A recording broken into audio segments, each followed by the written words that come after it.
नमस्कार साथियों, मेरा नाम है आर.के. सिंह। संस्कृति पीसीएस यूट्यूब चैनल के मध्य प्रदेश श्रृंखला में आप सभी का स्वागत है। आज की क्लास में हम बात करने वाले हैं मध्य प्रदेश से जुड़े हुए जो भी भौगोलिक पक्ष हैं उन पर हम बात करेंगे और उनसे जुड़े हुए जो भी अहम पहलू हैं उन पर हम प्रकाश डालेंगे। तो चलिए देख लेते हैं। सबसे पहले हम बात करेंगे एमपी के संदर्भ में, और एमपी में देखेंगे कि इसका जो भी राजनीतिक जो एक परिचय है उस स्तर पे आएंगे, क्योंकि एक सामान्य परिचय हमने पहली क्लास में ले ली थी।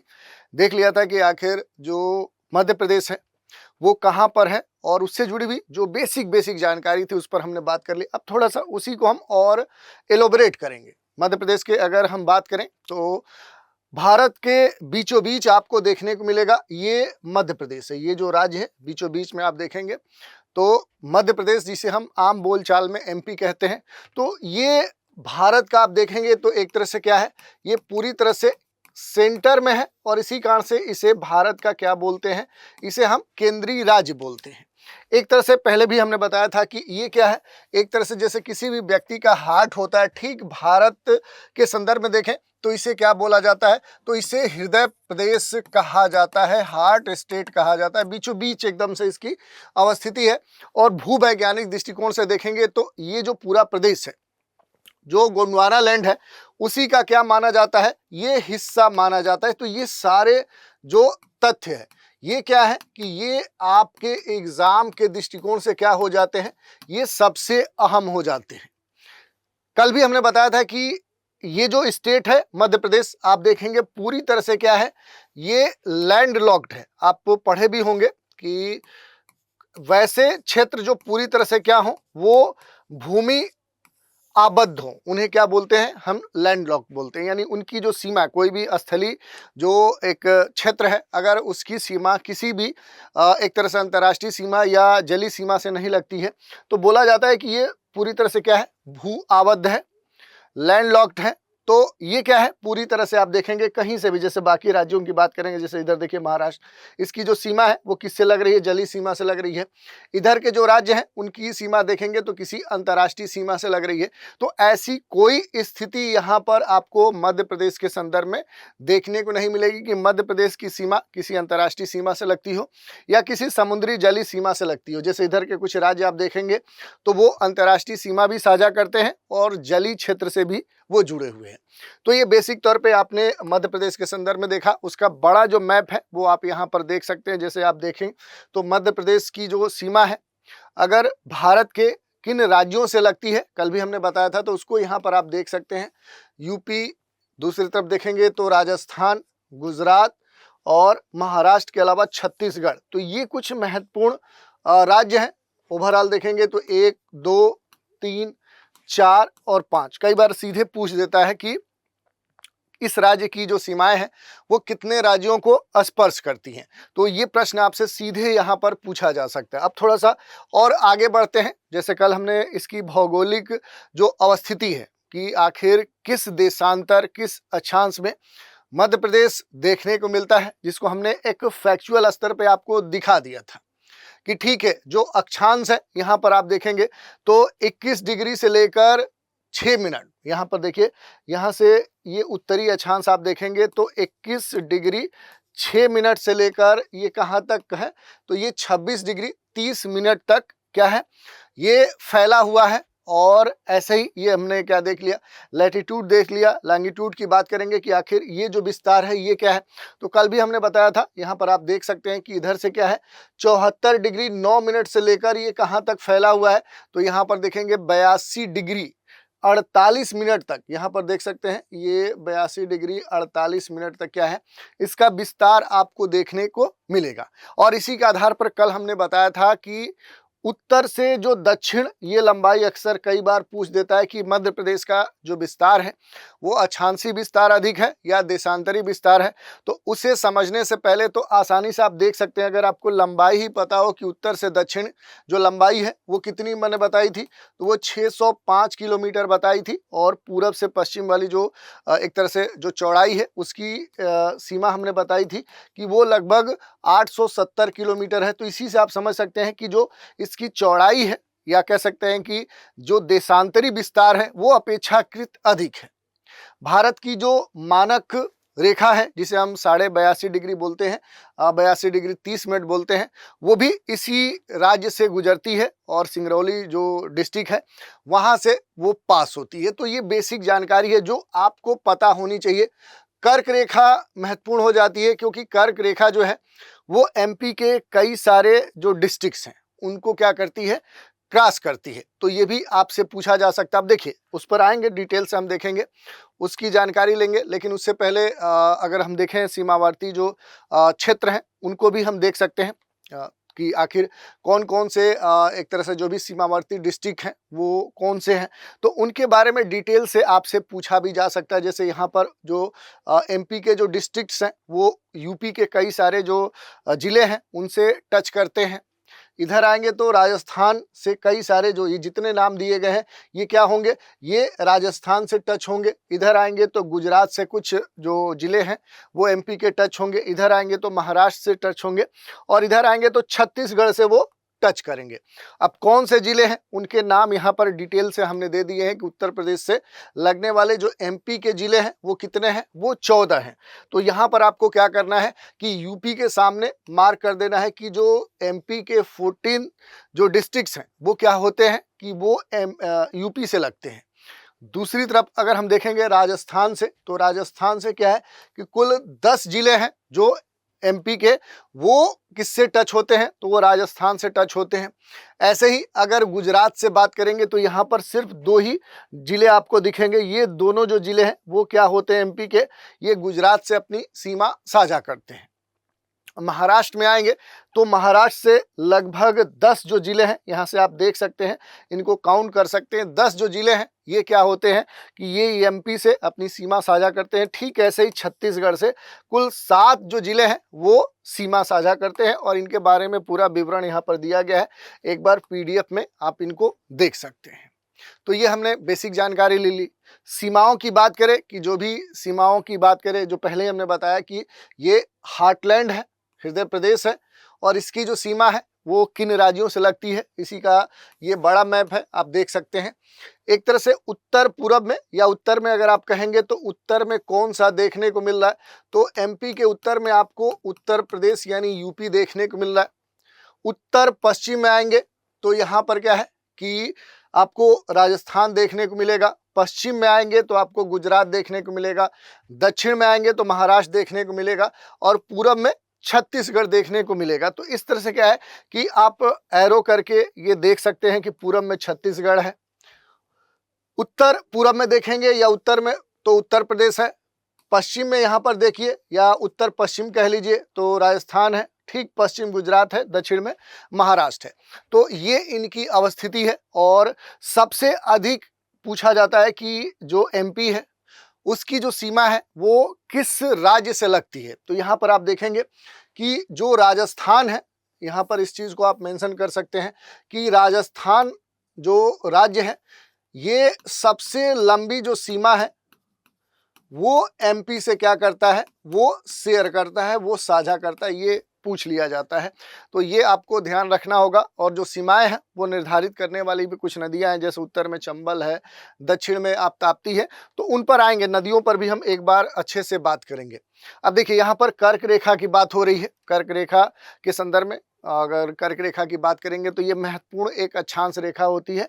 अक्षांश रेखाओं की आप जो बातें हैं उनको आपने देखी होगी अपने भूगोल विषय में कि अक्षांश रेखाएं क्या होती हैं और कितनी होती हैं, उसमें हम डेप्थ में अभी नहीं जाएंगे। लेकिन बेसिक तौर पे देखिए कि जो अक्षांश रेखाएं होती हैं उनमें जो मुख्य अक्षांश रेखा है, जैसे 0 डिग्री जो अक्षांश रेखा है जिसे हम क्या बोलते हैं, इक्वेटर बोलते हैं, या उसे हम विषुवत रेखा या भूमध्य रेखा बोलते हैं। ठीक ऐसे ही एक अक्षांश रेखा होती है 23.5 डिग्री उत्तरी अक्षांश रेखा, और इसी को बोला जाता है कर्क रेखा। और इसी कर्क रेखा की हम बात करें कि जो कर्क रेखा है वो एमपी से गुजरती है।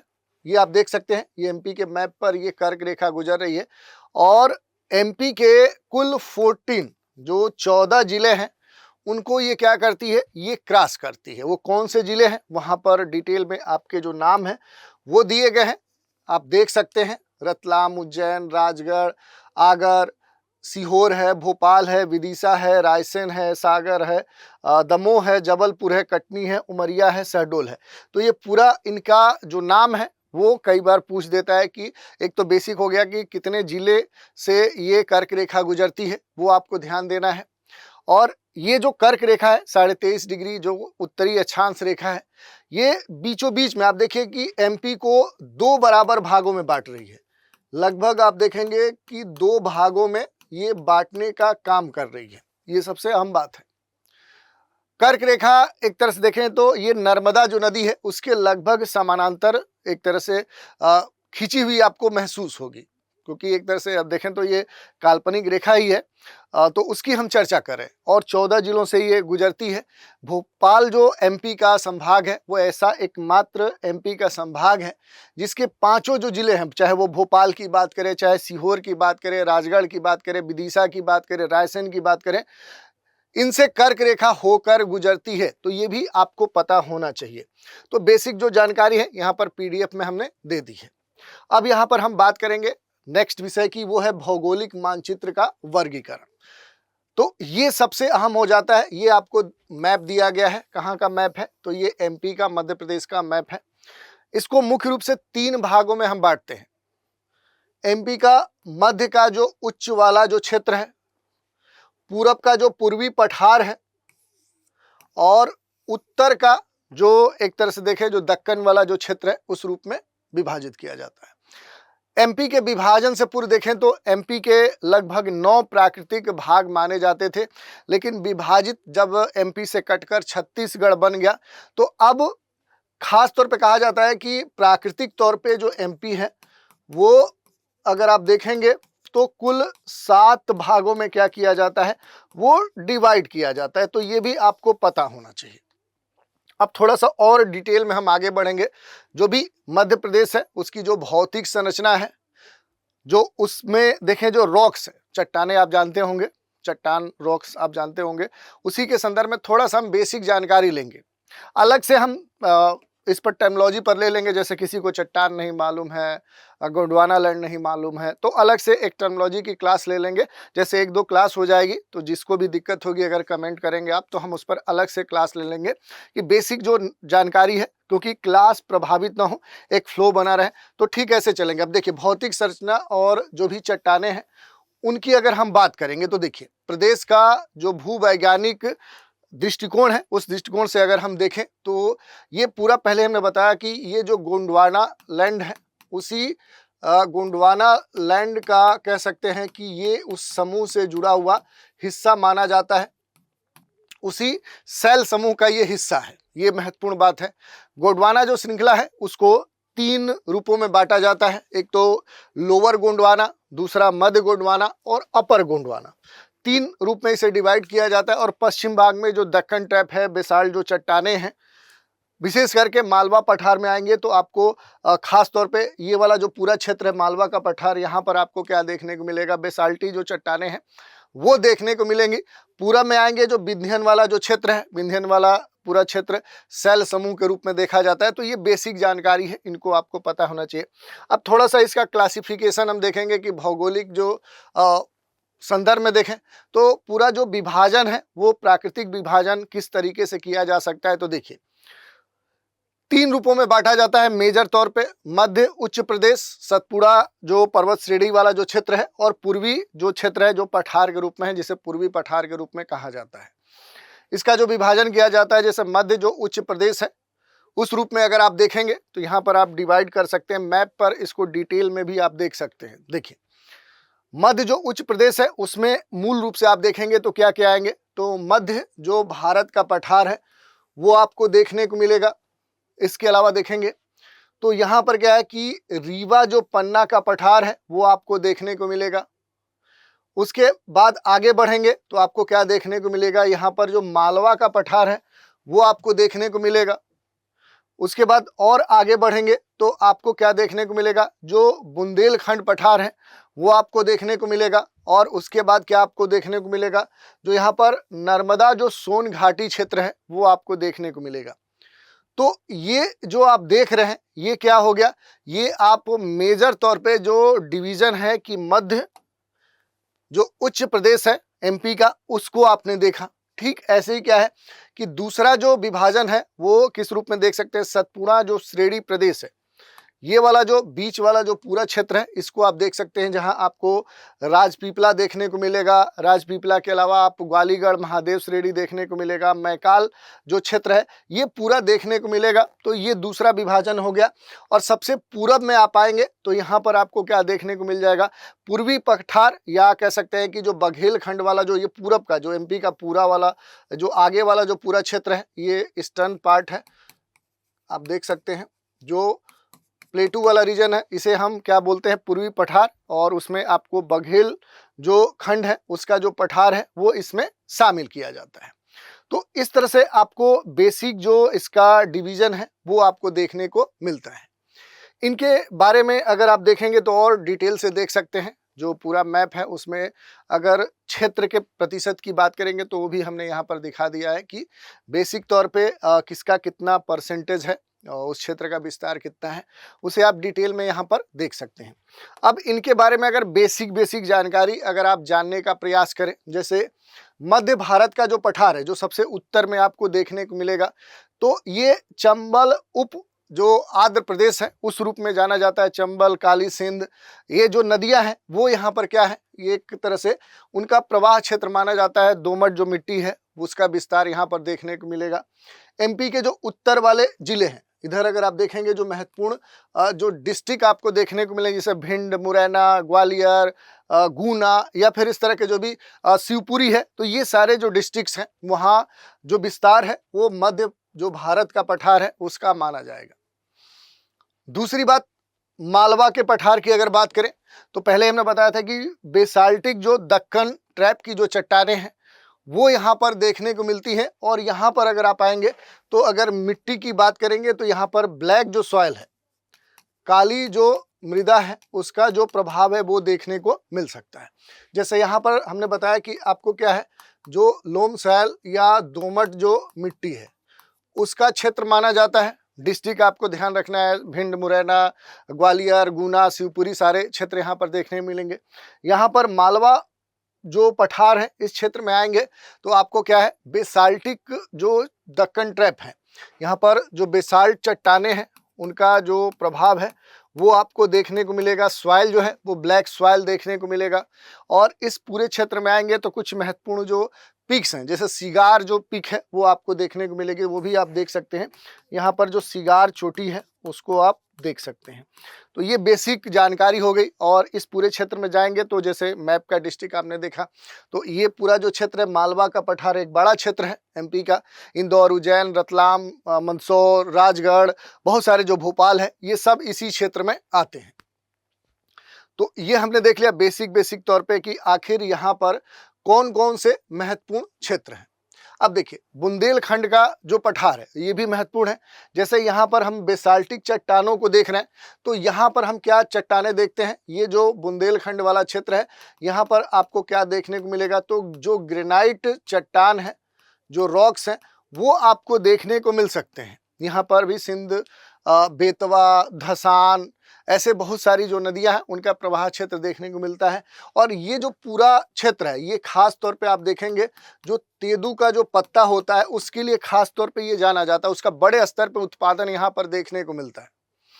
इसके अलावा जो एक और भाग है जिसमें आप देख सकते हैं कि रीवा और जो पन्ना वाला जो क्षेत्र है, ये वाला जो पूरा रीवा पन्ना जो पठारी क्षेत्र है ये अहम है।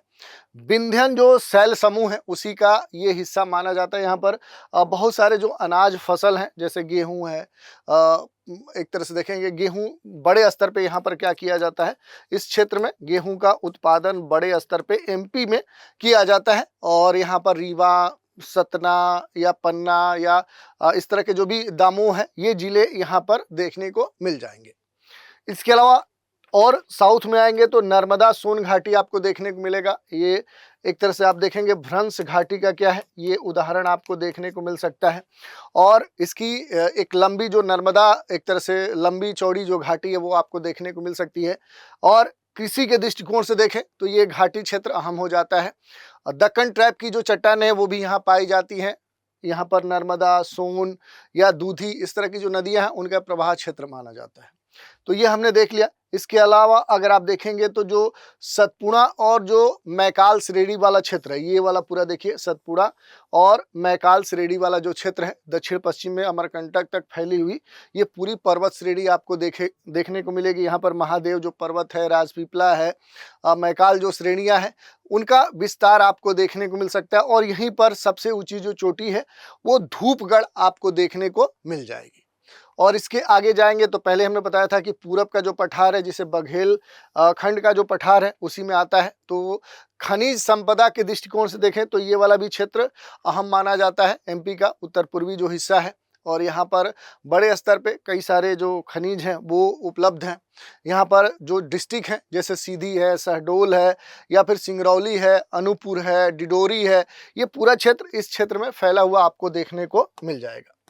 इसके अलावा अगर आप देखेंगे कुछ महत्वपूर्ण, जैसे एमपी की जो नदियां हैं और जो जल विभाजन है, वो अगर आप देखने का प्रयास करेंगे, जो ड्रेनेज सिस्टम है उसकी अगर हम बात करेंगे तो देखिए, मुख्य रूप से जो मेजर जो नदी है, बड़ी जो नदियां हैं एमपी में जो प्रवाहित हो रही हैं, उसमें 2 या 3 नदियां आपको देखने को मिलेगी।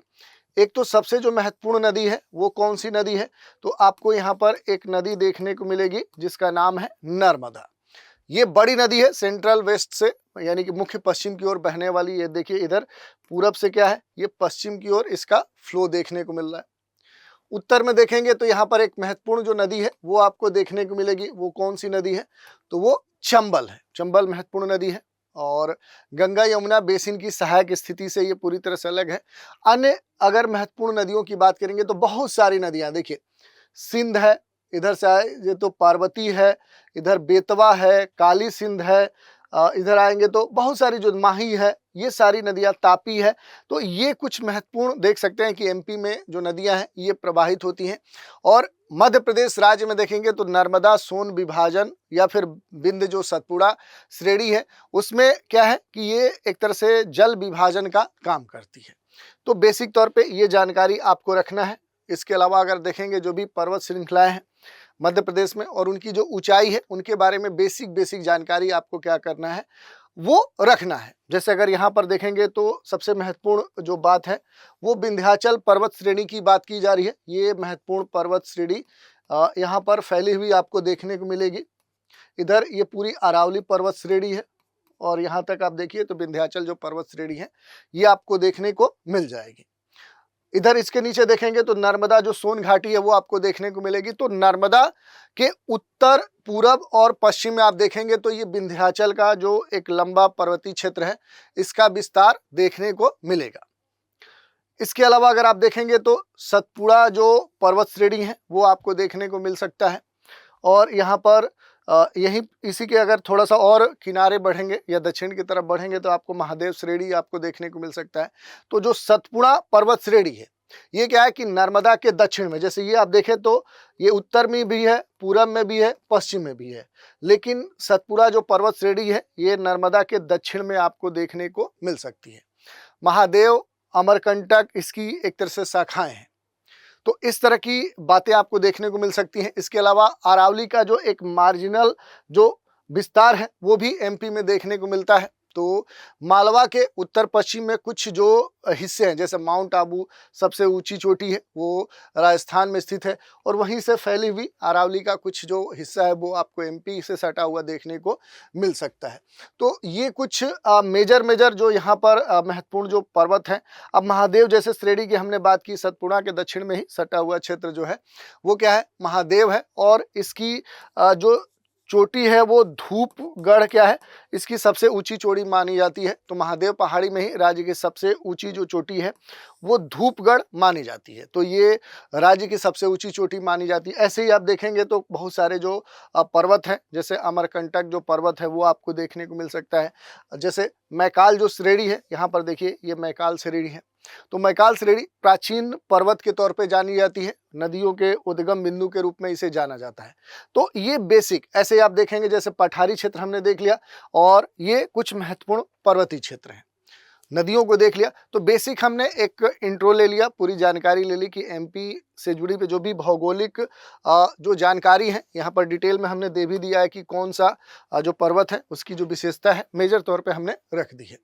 तो पूरा हमने देख लिया कि संक्षिप्त तौर पे एक सारगर्भित जानकारी ली एमपी के भौगोलिक संदर्भ में कि आखिर उसका क्षांशीय विस्तार क्या है, कौन से राज्य एमपी से सटे हुए हैं, कौन से एमपी के जिले हैं जो अलग अलग राज्यों से अपनी सीमाएं साझा करते हैं। इसके अलावा हमने देख लिया कि भौतिक जो विभाजन है वो फिजियोग्राफी के स्तर पे कैसे किया जा सकता है, कैसे किया जाता है। पहले विभाजन यानी कि छत्तीसगढ़ बनने से पहले कितने भागों में एमपी को बांटा जाता था, विभाजन के बाद अब कितने प्राकृतिक भागों में बांटा जाता है, कौन कौन से वो भाग हैं, नदियाँ कौन सी हैं। उसके अलावा हमने पठार और पर्वतों के बारे में भी बेसिक जानकारी ली डिटेल में। धीरे धीरे जैसे जैसे टॉपिक आगे बढ़ेगा उस पर हम डिटेल में जानकारी लेते रहेंगे और जो भी रिलेटेड जो कह सकते हैं टेक्नोलॉजी है उस पर अलग से हम एक एक सेशन ले लेंगे। जैसे 3-4 क्लास हो जाएगा, उससे इकट्ठे 8-10 जो टर्मिनोलॉजी है उन पर एक क्लास हम ले लेंगे। तो आज के एपिसोड में इतना ही। आशा करते हैं कि आप सभी को सेशन अच्छा लगा हो तो वीडियो को लाइक शेयर कमेंट करिए। तो आज इतना ही रखते हैं, अगले सेशन में एक नए टॉपिक पर चर्चा करने के लिए फिर आपसे रूबरू होंगे। तो इजाज़त दीजिए, थैंक यू।